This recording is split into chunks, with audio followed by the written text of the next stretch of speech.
दुल्हा के टोपी पहन के जाया जाता है। मिथिला वाले तो खरीद के पहनाएंगे नहीं,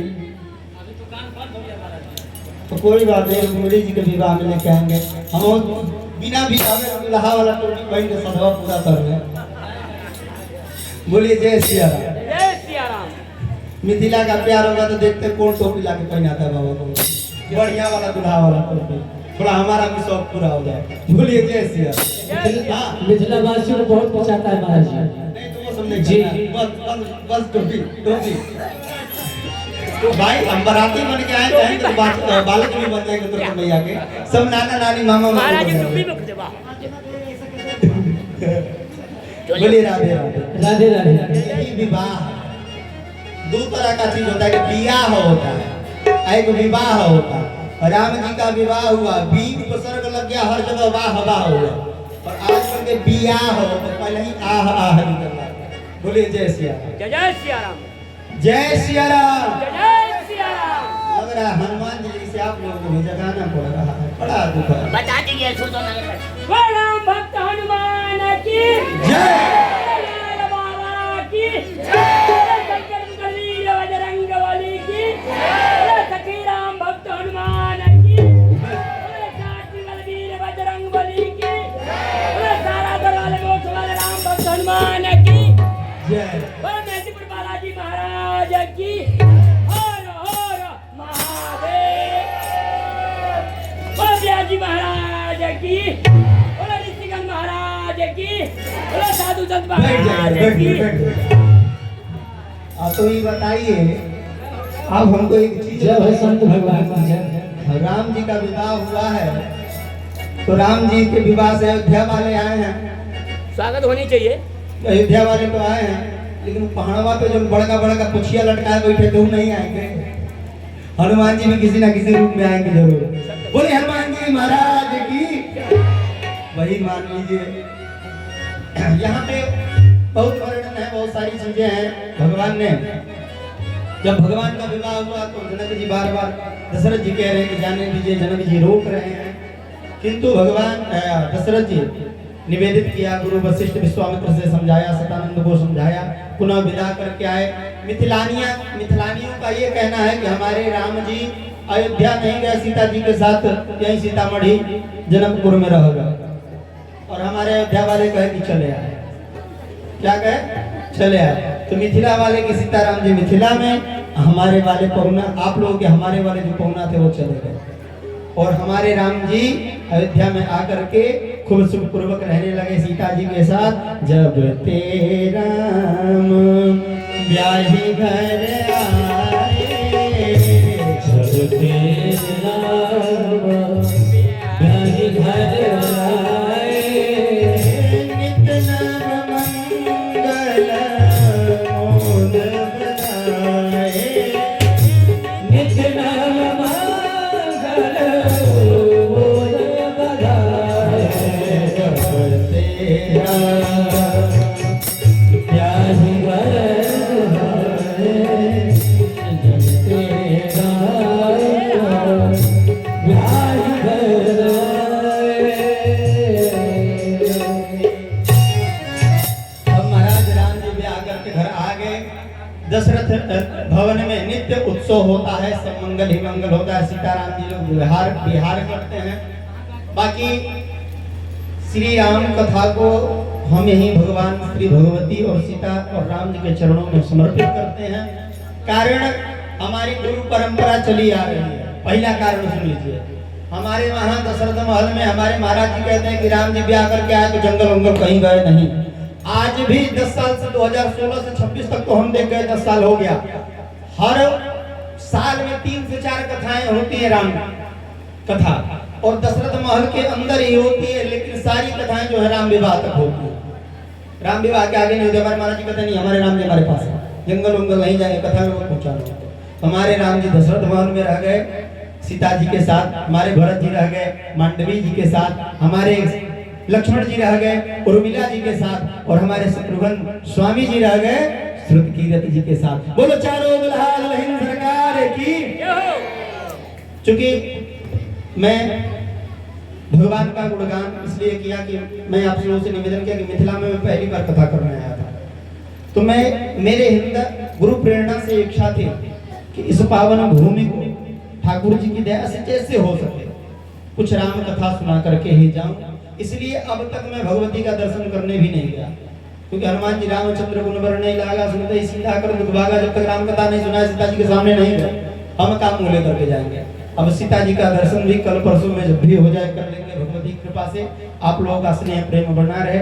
आइए, परीक्षित जी महाराज कहते हैं, सुखदेव जी कहते हैं परीक्षित जी से, परीक्षित जी अगर सूर्य वंश का वर्णन हो तो 7 दिन नहीं 7000 दिन इसी में बीत जाएगा, वर्णन पूरा होने वाला नहीं है। बोलिए राधे राधे।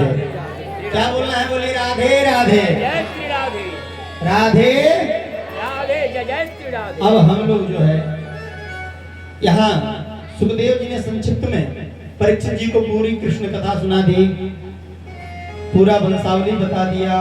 अब वंशावली बता के कहा कि देखो देवकी वसुदेव के गर्भ से भगवान कृष्ण हुए तो गोकुल गए तो बाल लीलाएं की और उसके बाद जो है मथुरा गए, कंस का मान मर्दन किया, द्वारिकाधीश बने। उसके बाद यदुवंशी आपस में लड़े और लड़ करके जो है भगवान परम धाम चले गए। बोले कृष्णचंद्र की पूरी कथा क्या हुई? यहीं पे कृष्ण कथा पूर्ण हो गई। परीक्षित जी महाराज हाथ जोड़ लिए, महाराज क्या कर रहे हैं? जिन कृष्ण के लिए इतना बेताब रहा मैं, जिस कृष्ण को जानने के लिए जो कृष्ण हमारे माँ के गर्भ में जाकर के मेरी रक्षा किए, उनकी गाथा ऐसे सुनकर के आपको लगता है कि मेरे हृदय में संतोष होगा? आपने सूर्य वंश का और सोम वंश का तो विस्तार इतना लंबा चौड़ा किया कि महाराज मानो उसी से हमारा उद्धार होने वाला है। मेरा उद्धार भले ना हो लेकिन हमको कृष्ण कथा पूरी सुनाइए। तो महाराज सुखदेव जी ने मानो पूछा कि भैया 4 दिन से बैठे हो यहाँ, तो हम लोग कितने दिन से बैठे हैं? 5 दिन से बैठे हैं। छठे दिन तो कृष्ण कथा सुनने जा रहे हैं, वो चौथे दिन सुन रहे थे। 4 दिन से बैठे हो, कुछ भूख प्यास लगी होगी, जाओ कुछ खा पी लो। परीक्षित जी ने कहा कि नहीं, मुझे कुछ खाना नहीं है। पिबंत तन मुखाम भोज च्युत हरि कथामृतम। कहते हैं कि आपके मुखाम भोजन का यहाँ गीता प्रेस वालों ने अर्थ लगाया है कमल से, आपके मुख कमल से। लेकिन हमारे आचार्य जन कहते हैं कि मुख कमल नहीं होगा, कमल से अमृत नहीं होता। कह रहे हैं परीक्षित जी आपके मुख चंद्रमा से जो अमृत कथा की प्रकट हुई है, चंद्रमा होगा यहाँ, चंद्रमा से जो अमृत प्रकट हो रही है उसे पी करके मुझे भूख प्यास नहीं लग रही है। आप हमारे ऊपर अनुग्रह करके विस्तार से भगवान कृष्ण का कथा सुनाइए। बोलिए राधे राधे। आइए कृष्ण कथा में प्रवेश के पूर्व 2 बार राधा नाम संकीर्तन। भज मन राधे राधे राधे राधे श्री राधे, भज मन राधे राधे राधे राधे श्री राधे, भज मन राधे राधे राधे राधे श्री राधे, भज मन राधे राधे राधे राधे श्री राधे, भज राधे राधे राधे श्री राधे,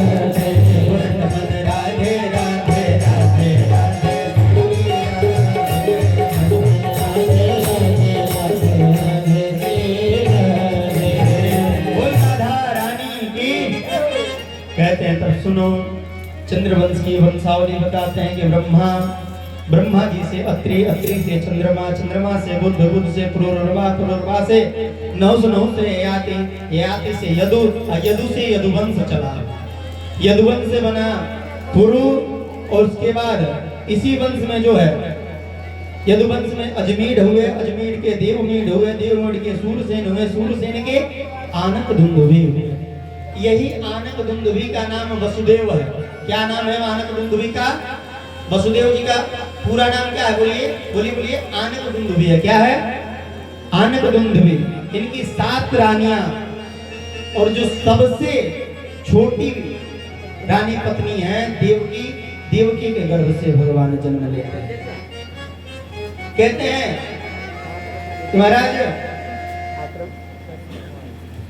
मथुरा का राज सिंहासन, मथुरा का राज सिंहासन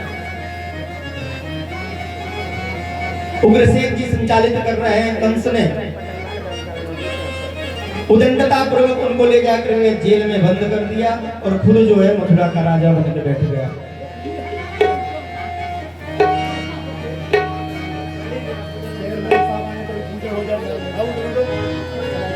चेयरमैन साहब से आइए चलो चल भैया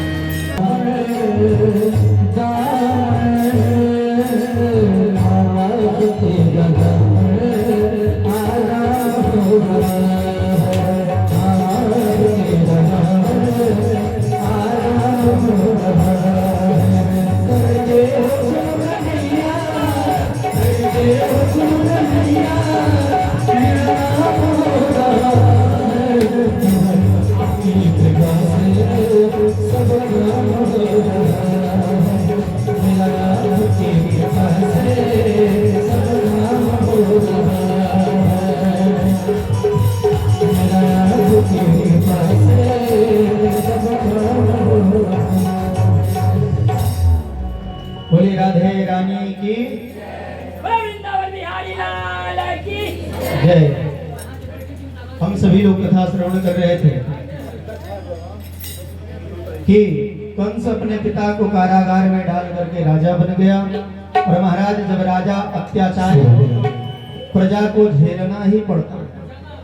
हमारा मुखिया जो हो ना जब गड़बड़ा जाए महाराज उसका भोग भोगना ही पड़ता है। अब महाराज अधर्म ही अधर्म बढ़ने लगा, बाढ़े बहुबल जोर जुआरा, जय लंबड़ बर धन बर आया। ये हालत होगा, माँ नहीं मात पिता नहीं देवा, साधुन सन करवा वही सेवा। सब ये सब शुरू हो गया। प्रजाओं ने निंदा करना शुरू किया तो एक दिन मंत्रिमंडल को बिठाया और कहा कि कोई ऐसा शॉर्ट फॉर्म बताओ जिससे हम जो है कि सब में अच्छे दिखें, भले कुकृत्य करते रहे। प्रजाओं ने कहा महाराज सबसे बढ़िया है कि कुंवारी कन्याओं का विवाह करिए, सामुदायिक विवाह करिए, आपका जय जय हो जाएगा। कहा कहाँ दूर कुंवारी कन्या ढूंढने जाओगे, हमारे ही चाचा की लड़की है देवकी और हमारे वसुदेव हैं मित्र, उन्हीं से कह करके विवाह करा लो। अपनी बहन देवकी का विवाह वसुदेव जी से करता है और नाटक तो इस तरह से करता है कि अपने ही रथ हाँक करके ले जा रहे हैं वसुदेव देवकी जी को उनके ससुराल छोड़ने।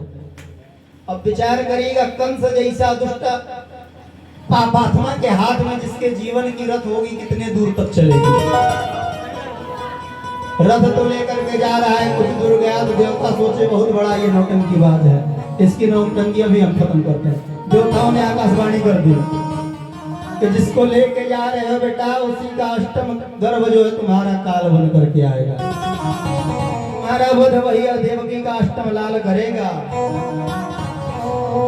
महाराज देवकी का झोंक केस पकड़ करके घसीटता हुआ अर्थ से खींचता है, नीचे लेकर के आता है, खड्ग निकाल करके तलवार से जब गला काटने जाता है तो वसुदेव जी हाथ पकड़ लेते कहते हैं रुक जा, क्या कर रहा है तू?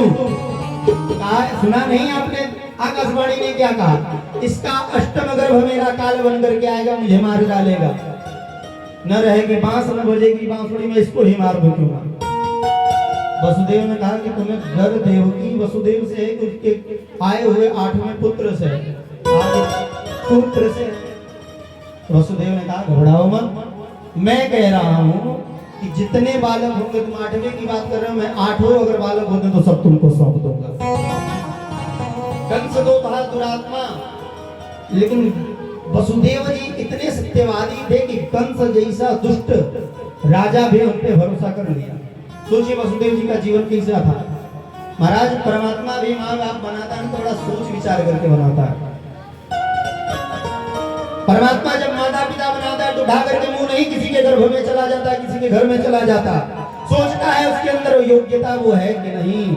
आज वसुदेव जी कहे और कंस ने मान लिया कि वसुदेव कह रहा है तो झूठ नहीं कह रहा, ला करके वो हमको दे देंगे। वसुदेव जी ने छोड़ दिया, कंस ने छोड़ दिया और कारागृह में डाल दिया।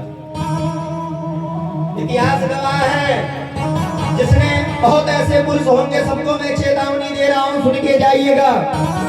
जो भी घर में गृहिणी का या पराई स्त्री का केस पकड़ा है उसका समूल विनाश हुआ है।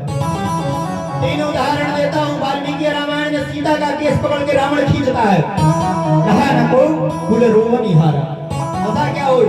द्रौपदी का केस पकड़ के दुर्योधन आदि खींचते हैं, रहा न तो कुल रोआ नहीं आ रहा। कंस ने भी देवकी का केस पकड़ के खींचा और आगे कथा सुनी तो भगवान ने भी केस पकड़ के ही मारा उसको। इसलिए कभी माताओं का केस जो है ना प्रतिष्ठा है, केस पे हाथ लगाने की हिम्मत मत करना, नहीं तो ये लोग तुम्हें छोड़ दें लेकिन वो परमात्मा तुम्हें छोड़ेगा नहीं, तुम्हारा समूल विनाश कर देगा। कंजूसी नहीं।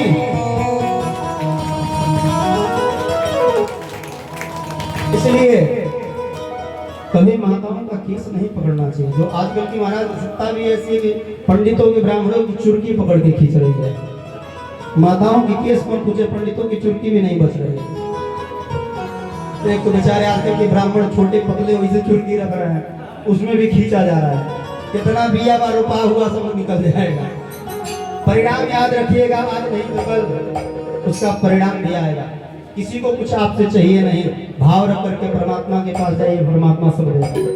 कोई किसी का देनहार नहीं है। हमारे गुरुजी आचार्य श्री स्वामी संजय पांडे जी हमको एक श्लोक पढ़ाए। जब शुरू में मैं गया अयोध्या तो मैं कहा गुरुजी मैं बहुत परेशान रहता हूँ। कहे क्यों? कहा कि बहुत भविष्य की चिंता है। कहे कि सुनो, भोजने छाजने चिंता वृथा कुर्वन्ति वैष्णवाः। नीति कहती है खाने पीने रहने की चिंता भगवान के लोग नहीं करते, जो भगवान के अपने वो नहीं करते हैं। मैंने कहा क्यों? कहे सबहि विश्वाम्भरो देव स्वानम किम नु रक्षितम। वो विश्वाम्भर भगवान उसको भी दे रहा है जो उठ करके भगवान को गाली दे रहा है, उसकी भी 2 तल्ला 4 तल्ला चमक रही, तो स्वानम किम नु रक्षितम। हम तो भगवान के अपने, हमें क्यों नहीं देंगे? भगवान हमें भी देंगे, इस विश्वास में रहिएगा। कंस ने जब देवकी का केस पकड़ के खींचा, ले गया कारागार में डाल दिया। भगवान के दिमाग में बैठी थी कि कैसे ही मारूंगा बेटा तुझे। बोलिए राधे। इधर पृथ्वी देवताओं के पास गई और देवताओं से अनुग्रह किया कि महाराज कुछ करिए, मैं जो है ना दोषियों के दुख से दोषियों के पाप से दुखित रहती हूँ। मुझे और कोई दुख नहीं रहता। जब पापात्मा इस धरती पे आते तो उनका बोझ में सहन नहीं कर पाते। मानस में भी लिखा है कि जो है पापियों का पाप पृथ्वी नहीं सह पाती है, बाकी सब सह लेती है। देवताओं के पास गई, हाथ जोड़ा। देवता कहे कि मैं कुछ नहीं कर सकता, चलो जिनकी तुम प्रिया हो उनके पास चलो। भागवत जी में लिखा है सब नारायण के पास गए और पुरुष सूक्त से भगवान का यजन किए। सहस्त्र सीरेखा अवलोकः सहस्त्राक्षः सहस्रपादः भूमिपुत्रं। और जाकर के पृथ्वी कहती है हे प्राणनाथ, सीधा प्राणनाथ का, क्योंकि प्राण संकट में है, रक्षा करिए। भगवान ने कहा क्या हुआ?